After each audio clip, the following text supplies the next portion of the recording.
Ada sebuah fakta, jika 375 nama orang yang saya sebutkan ini hartanya digabungkan semua sama dengan kekayaan 3 miliar harta umat manusia. Bill Gates, Donald Trump, Warren Buffett, Lakshmi Mittal, Paul Allen, Mark Cuban, Jeff Bezos, Rupert Murdoch, Sam Walton, dan seterusnya hingga 375 orang. Demikianlah jumlah kekayaan mereka kalau dijumlahkan sama dengan gabungan kekayaan 3 miliar manusia. Bangsa manapun di dunia, ukuran otaknya, volume otaknya, panjang sarafnya, jumlah pengantar kimianya dalam otak, sensornya, semua sama. Kecepatan kemampuan berpikir sebagian orang tersebut IQ-nya pun tidak berbeda jauh. Kemampuan menyimpan datanya juga sama. Anggaplah otak itu komputer, anggaplah otak itu hardware. Semua manusia hardware-nya sama. Lalu di mana perbedaannya? Mengapa yang satu lebih sehat dari yang lain? Mengapa yang satu mudah tertawa? Mengapa manusia lain mudah mendapatkan jodoh? Mengapa dia lebih cepat mendapatkan uang? Mengapa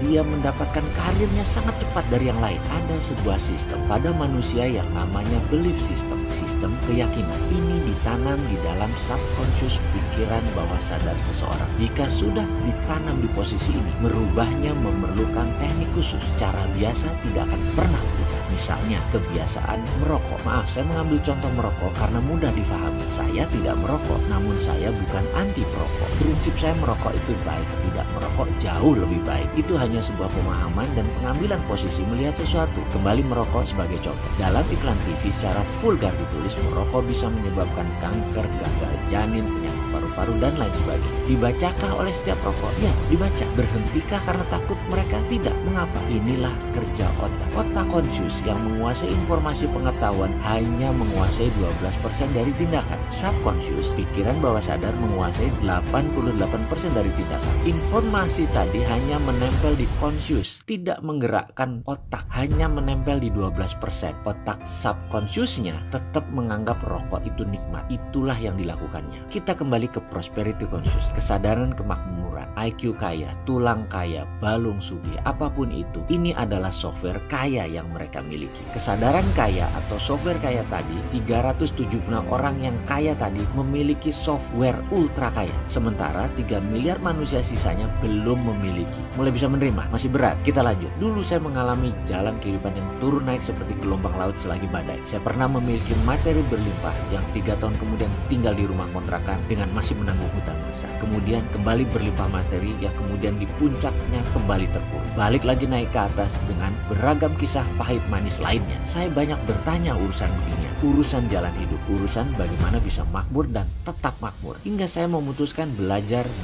dan belajar kemanapun dan mencari kemanapun agar saya mendapatkan jawaban dan solusi masalah kemakmuran. Sampailah saya belajar ke School of Mind di Australia tahun 2001. Disinilah semua terungkap, setidaknya menjawab apa yang saya cari. Jadilah sebuah pelajaran bisnis ala Mardi. Pengalaman-pengalaman pribadi tersebut saya buatkan dalam sebuah video naratif yang disiapkan untuk sahabat semua. Ada harga tentunya dan jauh lebih murah dari 7 hari mengikuti pelajaran tersebut. Sekali lagi, selamat mengikuti video Science to Get Rich Advice.